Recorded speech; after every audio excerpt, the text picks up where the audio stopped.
Michigan Out of Doors Online is brought to you in part by... We fight the battles no one hears about.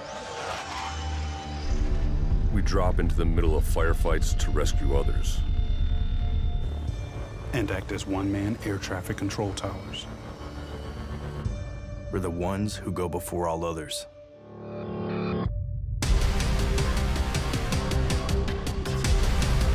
Join the fight.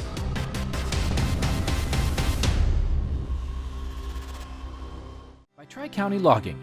Experienced in sustainable forestry practices, Tri-County Logging can help you manage your property by keeping your woods healthy and generate income.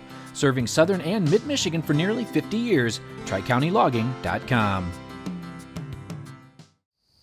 Hi everyone, welcome to Michigan Out of Doors. I'm Jenny Olson-Silik, and we've got an exciting all-new show in store for you this week. This weekend is youth deer season, and right on its heels is opening day of small game season. But before we turn our thoughts completely to hunting, we're going to take you on a couple more fishing trips. This week, Jimmy's hitting the big water with a couple of different groups.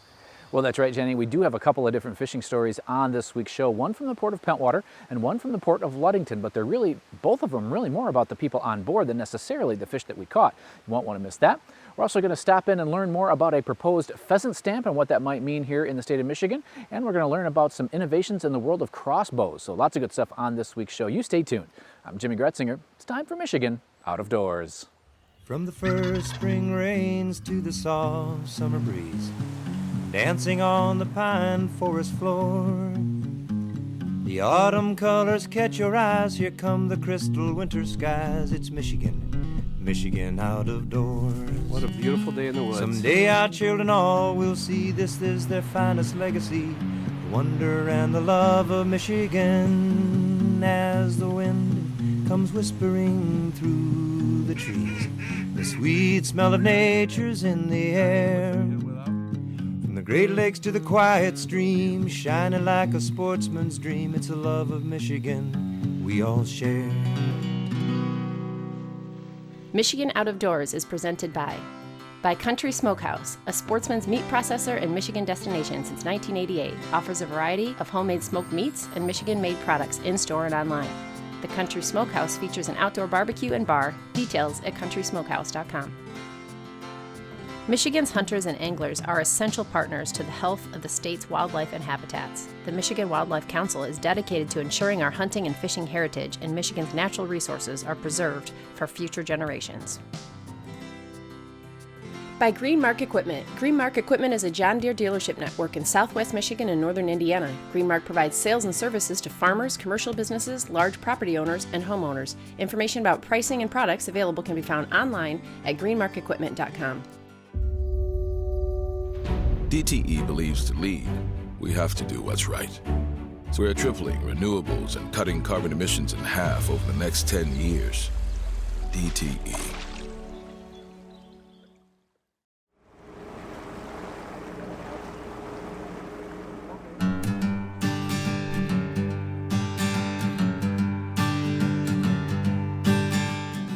Earlier this summer found me in Pentwater doing some camping with my kids.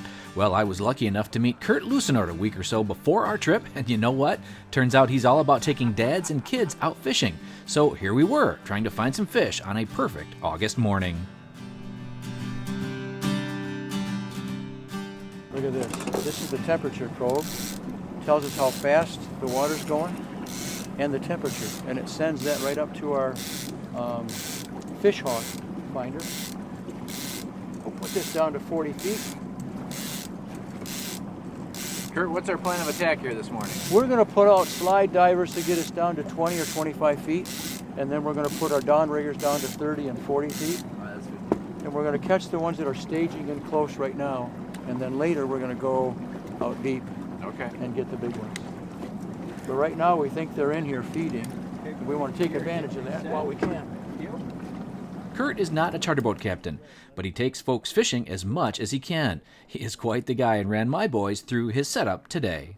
This will spin and make big loops and draws the fish in, and for some reason they eat this little fly and they don't eat that. But this also will bring fish into your spread. Even if they don't bite it, they will come into your other lures. So this is a pretty powerful tool here. When they're this big, they slow your boat down. As the sun rose in the sky, we finally had our first fish on of the day. The fishing was slow lake-wide this morning, so it was good to get one going. Kurt and his buddy Mike Hack were ready to get this one in the boat. Got a big tail on him. You're going to walk him into the net. Okay. It might be a king, but he sure did. Yeah. Good job. It's a nice king. Pretty salmon.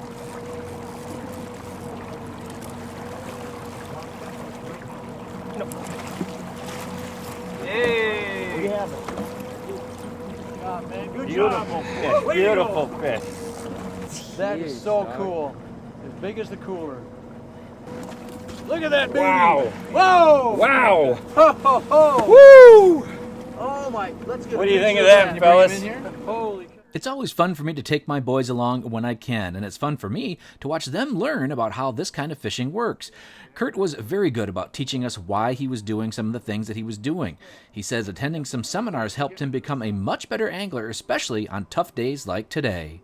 But I'd say if a guy will get some training, maybe go to some seminars, read some books, he could probably double his catch, whatever it is. If he's a two-fish guy, he could probably get 4. If he's a 5, he maybe could get 8 or 10. I've been to some with Dan Keating, Keating on Kings, seminars, etc., and he's doubled my catch. Even when it's really hard, I can still usually pick up a couple of fish. And the other thing you can do is you can keep a fish from yesterday in your cooler and just put ice over it so that when you come back, you always have at least one fish to show. There it is! Hey! Yeah! Oh, that's a nice fish. I think that's a coho. I think it's a giant coho. Kurt really sees fishing as a way for a father and sons or fathers and daughters to reconnect. He has learned over the years that giving back to others is so important.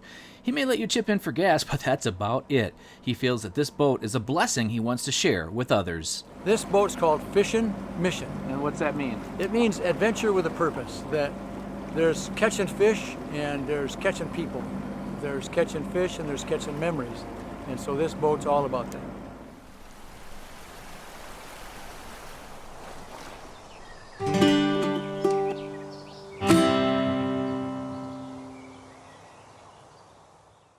Well, catching memories indeed. And thank you so much to Kurt for letting myself and my boys tag along on his boat. And I'm just one of hundreds of people that Kurt has taken out. So thank you to him. Really wanted to kind of just introduce you to somebody like him who is giving of himself so much to be a blessing to people around him. And that kind of dovetails really well into our next story on this week's show. A few miles north out of the port of Ludington, I was able to tag along and be a part of a really cool story to say thank you to a couple different people that do so much for so many.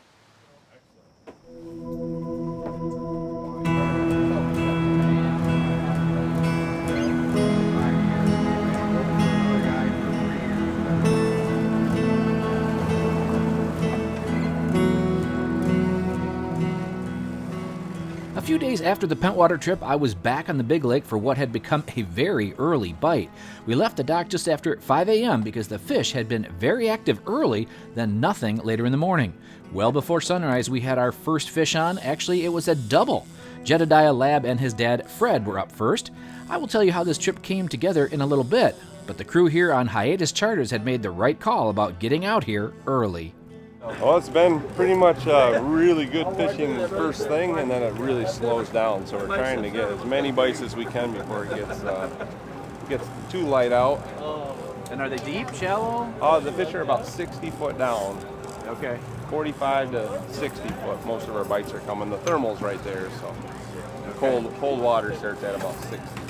Are there a lot of fish staging to go up the river? They're kind of staging. We're out in 100 foot, so they're not too much up in that 40 foot yet, right by the pier heads, but I would imagine as soon as we get a little bit of north wind, we'll see them push right up into 30, 40 foot of water. And there's some inside in the lake? There's a few trickling in, so I don't think the big run of kings are in the lake yet. Everything seems to be a couple weeks late this year.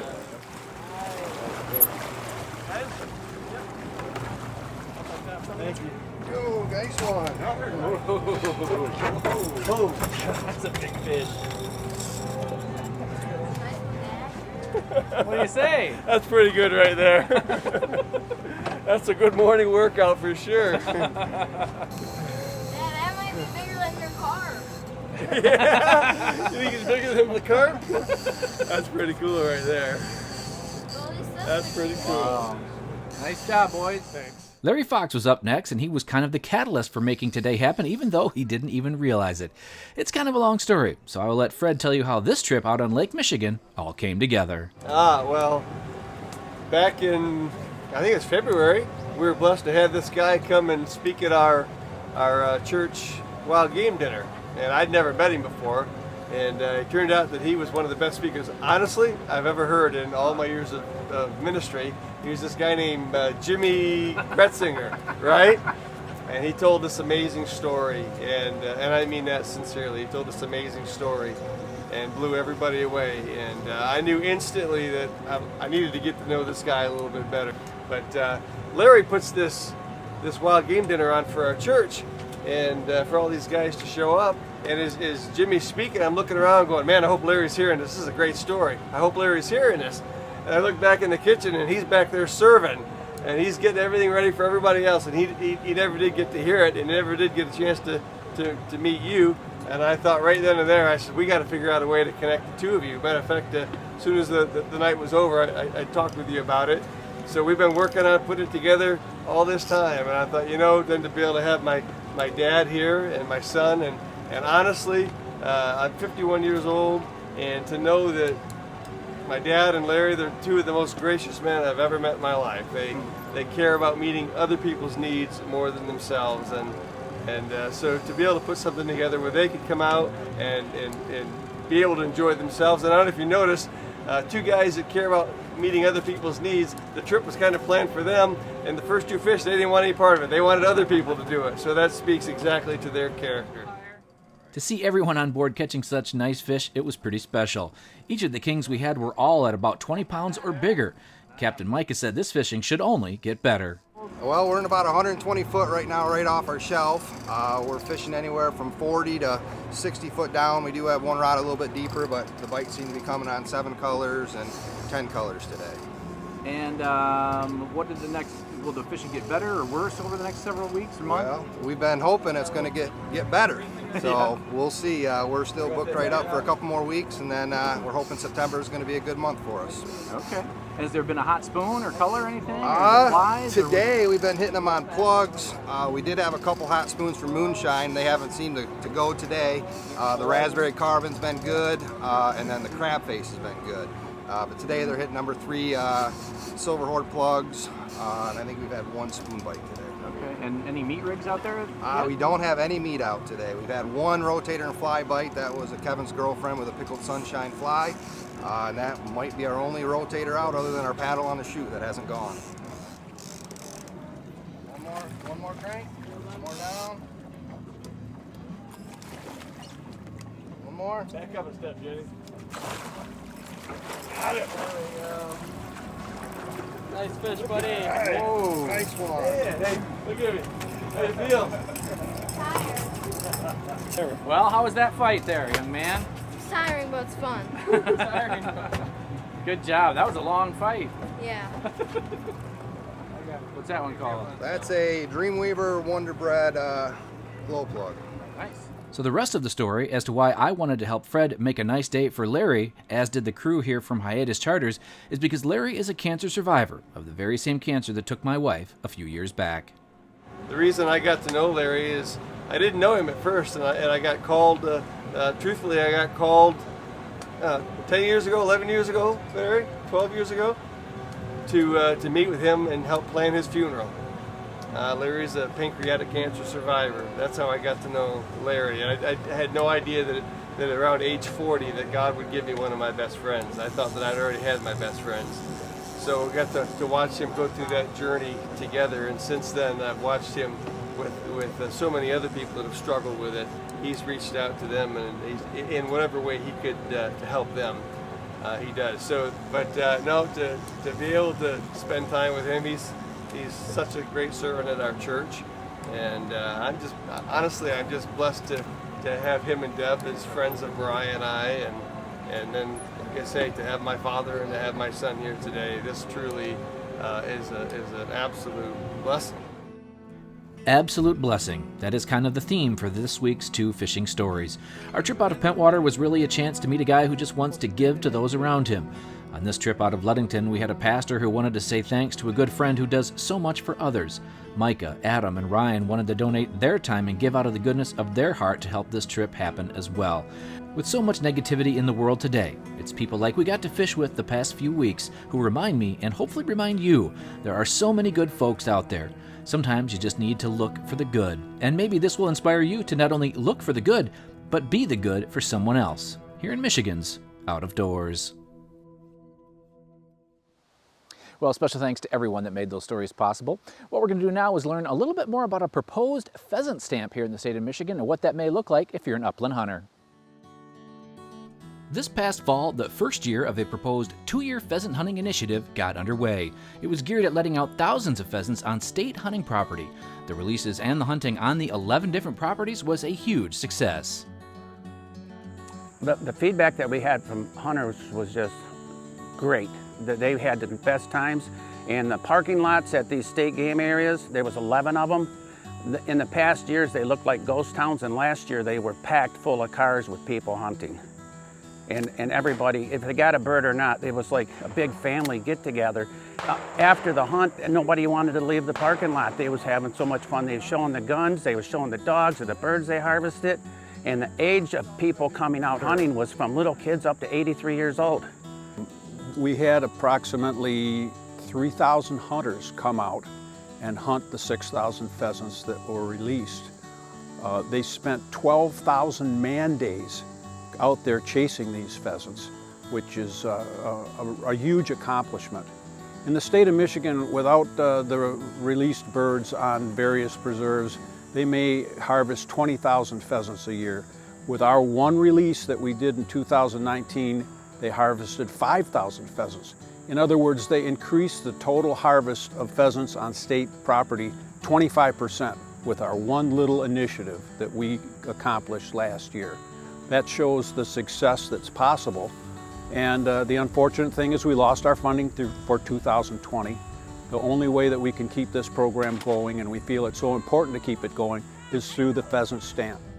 The proposed pheasant stamp would help fund this same program. With the funds that were aimed at keeping this initiative in place taken due to the pandemic, the hope is that this new pheasant stamp would help fund this program for years to come. They're much bigger than I thought, actually. Yeah. Yeah. Beautiful bird. Yeah. See it in the sunlight, how that's great. Yeah. So it was a good program because it brought a lot of new people, young blood, and the hunter numbers have been going down significantly for years. This one little initiative, we saw an uptick. We saw over 150 new hunters that wouldn't have hunted except for this type of program. And the only way to keep this thing going is to have the money to fund it. And the only way to do that is through a pheasant endorsement or a pheasant stamp. With the release of about 6,000 birds on 11 different state game areas, this program was good for seasoned hunters and new hunters as well. Last year's program was awesome. We had I think 7 or 8 breeders volunteered to put birds out for the state in all these 11 areas. They released them in the middle of the night, off shooting hours. Nobody knew when they were there. It worked out much better than the put and take did way back in the day. Some people remember that. It was an awesome experience, and we got a lot of feedback to our preserves, and it was like we're building another generation of hunters coming up now. We got more kids involved and all that. And the other thing is the huge economic change that we've seen is that the guy that maybe lost his dog, now he went and got another one, and then he's thinking about pheasant hunting because he found out about, they're going to start releasing birds, and I can have fun with my family. I can take my kids out, I can take my grandkids out. It's just a cool event. The pheasant stamp has passed through the House of Representatives, and we are waiting to see if it will move through the Senate as well. If so, the stamp would be required if you're looking to hunt wild pheasants here in Michigan. You would not need the stamp to hunt on preserves. Let's hope this initiative can help build back the legacy of pheasant hunting here in our grand old state.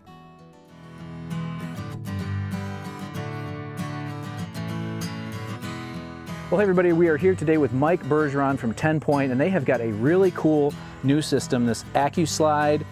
Mike, tell me a little bit about this innovation. This is kind of a big deal. Yeah, it really is. It's first of its kind, quite honestly. This AccuSlide system allows you to not only cock the bow, but then when you're done, you can back the bow down with the hand crank and take your hand off it at any point in time and it won't go anywhere. Okay, now they've had the cranker back thing for a while, right?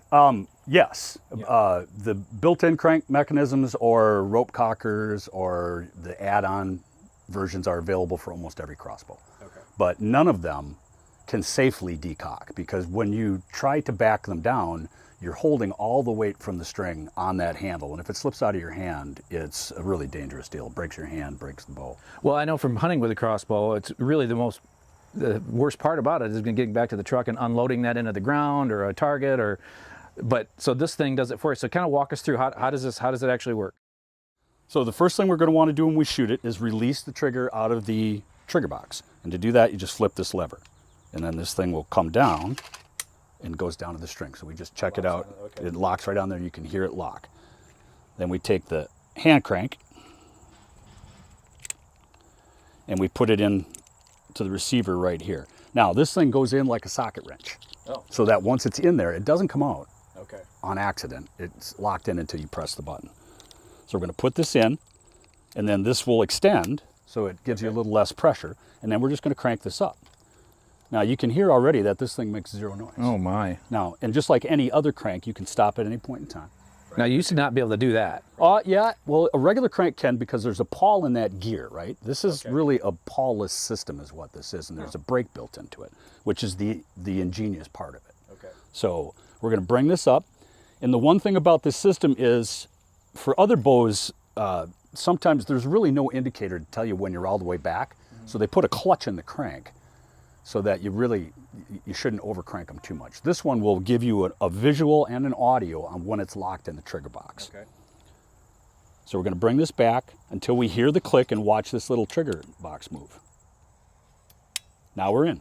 Okay. So now what we're going to do, because we want all this pressure to be on the trigger box, we're going to back this off a couple of cranks. So what we've done there is we've taken pressure off the strap. Gotcha. Okay. And now we're ready to shoot. So we go through our hunt, and basically we didn't see any deer, kind of standard. So you're hunting with me. Yeah. Okay. So now, instead of having to shoot an arrow into the ground or into a target, we can just back this thing down. So we're going to hook up again. Okay. Make sure we're locked in. And so now, because we've taken tension off this strap, right, we're going to have to put a little tension back on, because you can't move this trigger release because there's 225 pounds of pull on this bow. Gotcha. And it's going against that trigger box. So what we're going to do is I'm just going to hold my hand down here on this little release and put some tension back on it until I can feel that move. Okay. Then I'm going to hold it down and back the trigger off, and then I can take my hand away, and now I can back this bow down. But what's different, if this was any other bow and I let that go, you're in trouble. Zoom, it's over. Wow. With this one, you can just back it down, and you can stop at any time. You'd let an 8-year-old do this without any fear of any kind of danger. Quite honestly, Jimmy, I think it's probably the biggest innovation ever. Just because there's never been any kind of system where you could back one of these things down. From a safety standpoint, again, it's something you would let your kids do, where I don't think there's too many bows you would allow them to do that with. So the safety factor here is off the charts, and is probably, I still don't know how it's done. I've never seen inside of it, so I don't know how they did it, but they did a good job.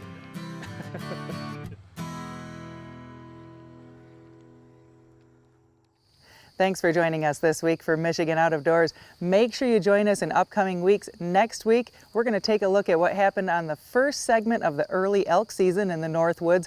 Jimmy, Jordan, and I were all up there with cameras rolling, following 3 different hunters. Lots of excitement unfolded in the woods. You won't want to miss next week's show. If you're wondering where we are or where we're headed next, you can always check us out online. Well, that's right, Jenny. Online, always a great way to kind of keep tabs on us. You can do that on our website. We have full episodes of the show there every week.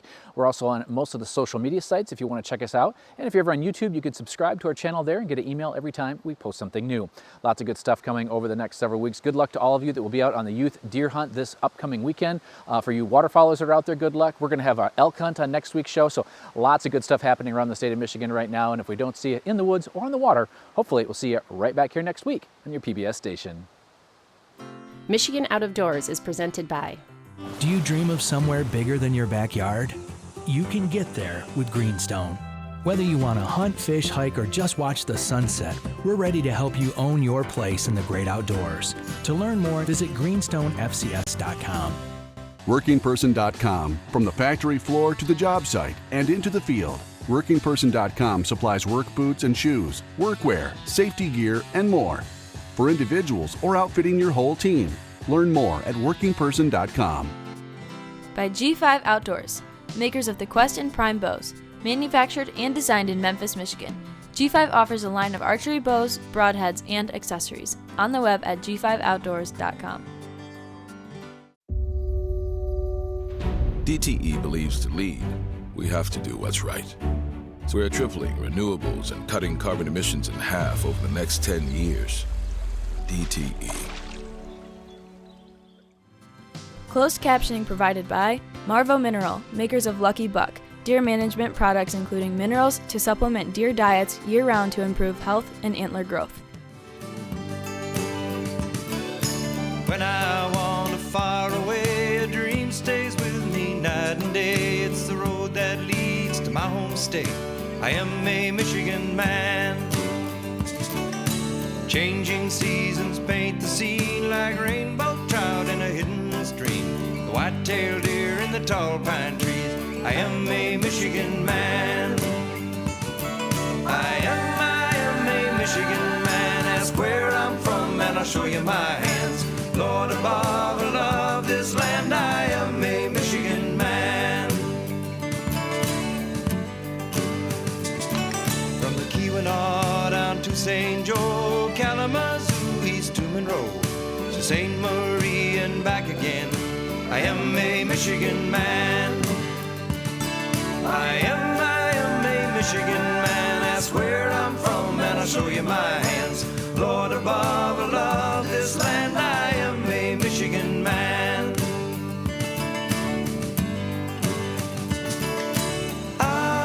Ah, Michigame, win when it's so strong.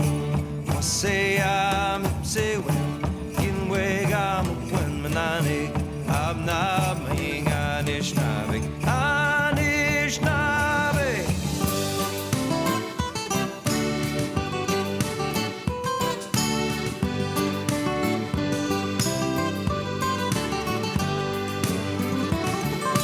If I should die across the sea on a peninsula, you can bury me on my headstone, it should read.